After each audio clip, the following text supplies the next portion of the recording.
E chegou um dos momentos mais gostosos aqui do programa. É hora da nossa dica de culinária. Você já deve estar aí com o seu caderninho na mão, né?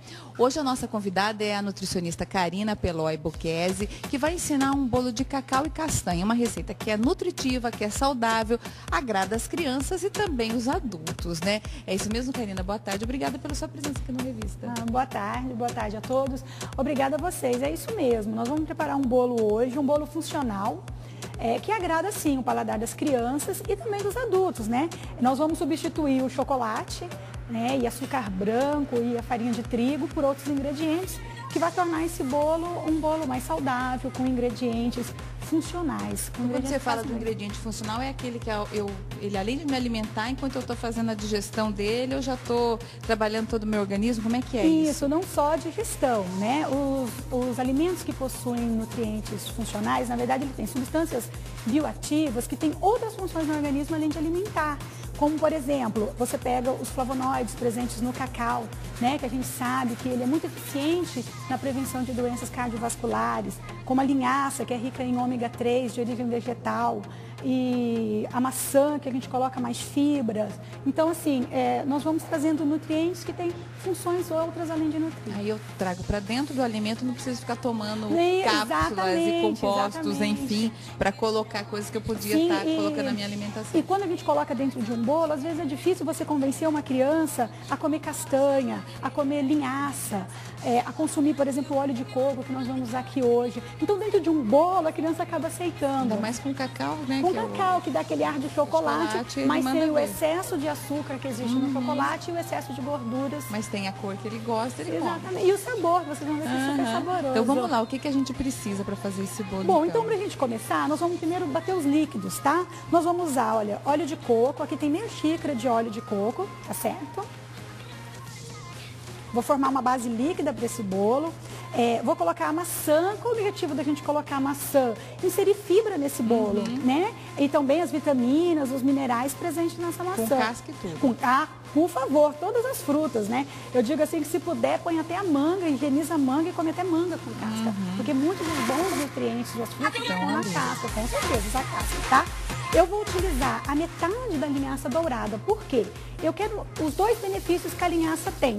Eu quero triturá-la aqui no liquidificador, eu quero os benefícios do ômega 3 presente nela. Que aparece quando está triturado? Sim, eu preciso triturar, por isso que a gente usa farinha de linhaça, né? Mas aqui eu vou triturar a linhaça, não preciso usar a farinha porque eu vou triturar. E depois eu vou misturar na massa já pronta a semente de linhaça, porque ela forma um gel. E esse gel é muito bom para o intestino, para dar saciedade. Então, por isso que eu prefiro dividir. Bato um pouco e coloco um outro pouco. E para dar mais sabor também, a castanha do Pará, eu também vou colocar depois na massa, para dar aquela crocância que a criança gosta, né? Daquele morder. Mas também vou colocar duas na massa para dar mais sabor, tá bom? E vou colocar também o açúcar. E hoje nós estamos trabalhando com açúcar demerara, né? Que é um açúcar que tem mais nutrientes, ele tem mais vitaminas, ele tem mais minerais, e que não é tão pobre nutricionalmente como o açúcar branco. E outra coisa que eu não falei, que é interessante, quando a gente coloca a castanha na massa, a maçã na massa, é que eu dou mais sabor a essa massa. E, consequentemente, eu preciso pôr menos açúcar. Essa receita é uma receita que, normalmente, eu usaria 2 xícaras de açúcar para dar sabor e o poder adoçante. Mas eu vou usar o poder de adoçar da maçã, o sabor da maçã e o sabor da castanha. E aí você diminuiu pela metade o açúcar. Isso, e eu diminuí pela metade o açúcar, tá certo? E usando um açúcar de melhor qualidade, que inclusive no mercado hoje existe orgânico. Bacana. Né? Então vamos colocar o açúcar. O bacana é isso, você pode fazer dieta, fazer uma alimentação também mais saudável sem tirar sabor. Claro, nós não precisamos privar as crianças, na verdade ninguém precisa se privar de sabor, Aline. O que a gente precisa é descobrir o sabor nos alimentos saudáveis. Ter paciência de saber que é possível você treinar o seu paladar. É o que eu sempre digo para as pessoas, tenha paciência com o seu paladar. Às vezes você está tão acostumado a comer alimentos com tantos sabores, né, que você acha que as coisas saudáveis não têm. Mas tem sabor sim, é só treinar, tá? E aí vamos colocar água, na receita é 1 xícara de água, mas eu vou colocando aos poucos para a gente ver a necessidade da massa, porque tudo isso depende da quantidade de água da maçã, exatamente, ovo, quantidade, exatamente. Então vamos colocando aos poucos. E outra coisa importante que eu quero destacar é o ovo. Gente, não tirem as gemas dos ovos, tá? Olha, muitos estudos mostram que criança que consome um ovo todo dia, por conta da colina presente na gema do ovo, tem melhor rendimento escolar, né? Então hoje as pessoas estão tirando a gema do ovo, não façam isso. Vamos consumir também a gema do ovo. E aí nós vamos bater essa primeira parte, formar uma base líquida, para depois colocarmos o restante dos ingredientes. Podemos bater. Tá bom? Então vamos lá.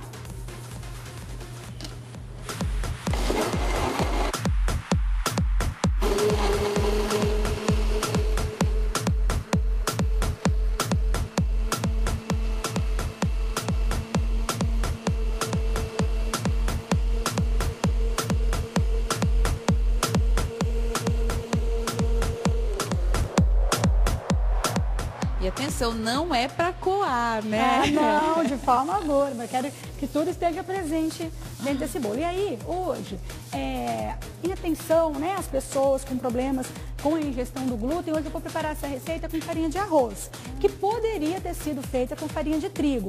Mas aí o que eu recomendo para as mães? Que elas dividam, usa parte de farinha branca e parte de farinha integral. Então hoje, né, pensando nesse público que tem restrição também com o glúten, vamos fazer com farinha de arroz. E vamos ver que tem o mesmo efeito, tem o mesmo sabor, que é fácil. Às vezes as pessoas acham que é muito difícil trabalhar com a farinha de arroz. Não é tão difícil assim, tá certo?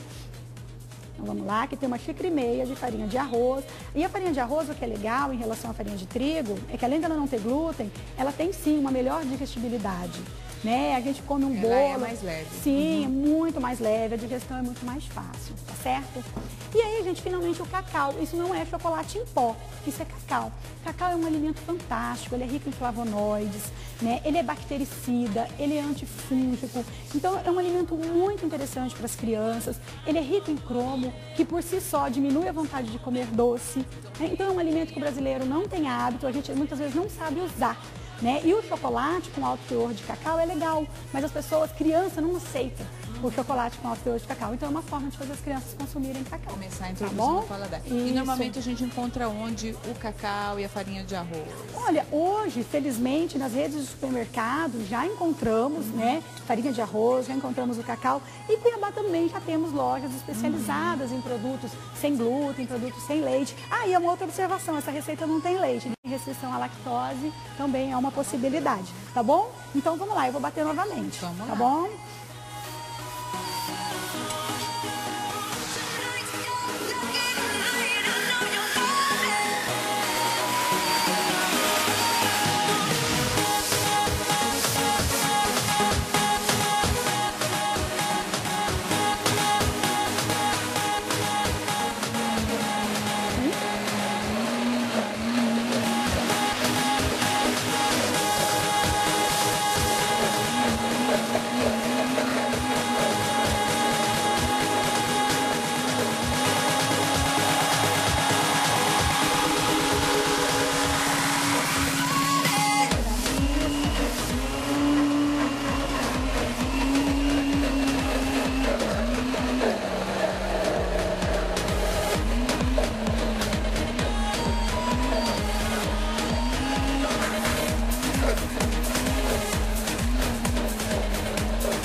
Olha, o que é mais fácil as pessoas aceitarem?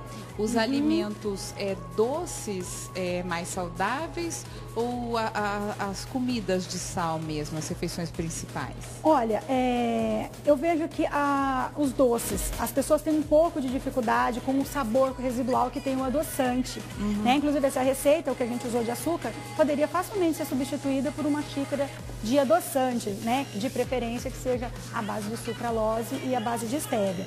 Então as pessoas têm um pouco de dificuldade sim de aceitar aquele sabor residual do adoçante. No caso, o adoçante tá seria o maior impeditivo quando você fala de tirar, no caso, açúcar. Sim, sim. Mas né? no mais, a aceitação pela comida saudável é tranquila, na verdade, ela começa hoje, a sentir o sabor dos alimentos. Na verdade, hoje, com o aumento da pesquisa sobre alimentação mais saudável, nós temos descoberto formas de fazer com que esses alimentos fiquem mais saborosos, né? Então tem tido muita aceitação. O mais difícil é fazer a pessoa experimentar. Mas depois que ela experimenta, ela vê que é fácil, que é tranquilo. Quando ela percebe os benefícios, o bem-estar desenvolvido decorrente de uma alimentação mais saudável, a pessoa vê que é fácil, sim, não tem grande dificuldade. E agora a gente já coloca... Olha só, isso eu vou passar para cá, tá certo? Nós vamos misturar os demais ingredientes. Se tiver algum resíduo, a gente continua misturando aqui, tá bem? Certo. Você nem precisou usar toda a água. Ficou um pouquinho, mas se precisar ainda coloca aqui. Se eu achar que a massa ainda tá dura, isso aqui eu vou mostrando para vocês. Então assim, é uma massa, né, com todo o aspecto do chocolate, muito legal, tá? Textura bacana. Sim, fica você bonita. vai fazer nesse formatinho do cupcake, mas eu posso fazer em qualquer forma normal. Pode colocar numa forma de furo, né, numa forma retangular. Fica muito legal também em forma de bolo inglês. Também essa receita dá numa forma de bolo inglês pequena. Mas por que eu trouxe nessa forma? As crianças gostam, né? Às vezes depois a gente vai colocar uma cobertura e as crianças gostam de confeitar. É uma forma de você fazer com que as crianças se envolvam, né, com a alimentação. Gosta de comer com os olhos, as crianças também. Claro, né? então você exatamente. Você tem a opção, né, de colocar uma forminha colorida, bonitinha, que eles gostam. Então não tem porquê. Olha só, Aline, eu vou colocar assim um pouquinho, esse restante da água, tá bom? Vou colocar esse restante da água, não precisa bater tudo. Tá? E aí o que é legal? Agora eu vou colocar as castanhas. Então, dependendo da criança, se é uma criança que não aceita castanha de forma alguma, pode bater tudo. Põe tudo no liquidificador e bate. Agora, se a criança gosta, se tem aceitação, vamos, porque fica gostoso, fica crocante, tá certo? Então, daqui, vamos colocar. Tá? Aí eu vou colocar o restante da linhaça. E essa massa nesse formato cupcake, quanto tempo de forno? Uns 20 minutos, né? Forno pré-aquecido a 180 graus, mais ou menos 20 minutos. E não vai nada de fermento? Sim, vai um pouquinho sim. Ali, vai, não, vai um pouquinho de fermento sim. Eu vou colocar agora, só um pouquinho do fermento. O fermento sempre no final, né? Oi? Sim, o fermento é sempre o último ingrediente, tá? Então, daqui é uma colher de sobremesa de fermento, a gente coloca... E depois que coloca o fermento, mexe devagar, né? Pra dar aquela... E tá pronto. Você vê como... Além de tudo, é muito fácil, né? Não existe dificuldade. Adoro esses bolos de liquidificador. Então, essa é a ideia. Não precisa bater clara em neve, né? É muito fácil de fazer, não tem... Na verdade, a história do glúten, a clara em neve, ela ajuda, né? Sim, até ajuda, se você mas quiser. Facilita muito quando você consegue fazer esses com essa consistência com certeza, que permite né? o não uso da batedeira. Claro, com certeza. Que é aquilo também, né? As pessoas vão para comida mais porcaria, digamos assim, e daí enche não pode falar as marcas, né? Mas de maionese e de ketchup. Sim. Para dar um sabor que na verdade na comida não tem, né? Ela vai colocando. Exatamente, mas a gente vai ver que fica extremamente saboroso. E foi muito fácil, né? Eu acho que não teve nenhuma dificuldade para fazer essa receita. Então quando você vai colocando aí nas forminhas e leva para o forno, a gente vai para uma próxima atração. E os cupcakes estão prontos, né? O bolinho está pronto, né, Karina? Isso, eu também fiz, vai ter disponível para vocês, eu vou passar para vocês, uma cobertura, né, que é bem simples e saudável também para a criança, que ela é feita com 100 gramas de chocolate de alto teor de cacau, aí nós estamos falando em 70% de cacau, 2 xícaras de leite em pó, que pode ser semi-desnatado, até mesmo integral, e 1 xícara de água. Fica tipo um brigadeirinho, Isso, né? Você derrete o chocolate, derrete 100 gramas de chocolate, pode ser no micro-ondas ou banho-maria, e bate no liquidificador com leite em pó e com água. E aí eu posso enfeitar à vontade. Isso, e aí a gente usou, exatamente, a gente usou castanha de caju, que é uma castanha que criança gosta muito, coco desidratado, coco puro, um coco sem açúcar, e trouxe também o mirtilho, que é uma fruta linda, né? Riquíssimas em substâncias antioxidantes e que criança acha bonito, acha lindo para enfeitar. Que pode brincar com morango, com sim, outras com diversas frutas que você quiser. pode, inclusive, convidar as crianças para montar. E o nosso está pronto ali. Que bacana. Vamos mostrar ele lá no forno. Karina, eu agradeço muito muito a sua presença. Eu vou experimentar daqui a pouco, Sim. porque eu preciso continuar falando, né? Como é que eu vou comer coco e castanha aqui? Exatamente. Agradeço muito a sua presença, obrigada pela dica. O cheiro tá maravilhoso, tá obrigada. todo mundo vindo aqui no estúdio, porque Obrigada. o cheiro tá muito bom mesmo no forno. Eu que agradeço, Aline, a oportunidade de estar aqui sempre falando, né, propondo às famílias que façam com que a alimentação da criança seja melhor, que as crianças se alimentem de forma mais saudável, porque eu sempre digo para os pais, não ensinem seus filhos a comerem alimentos que um dia você vai ter que ensiná-los a parar de comer. Tá certo? É mais fácil a gente prevenir, Sim, né? Como a gente está falando ensinar. das drogas ali, é a mesma nem coisa. Ensinar, tá certo? Eu agradeço muito. Outro dia você vem fazer um prato salgado pra gente, bem saudável. Vamos combinar. Agradeço.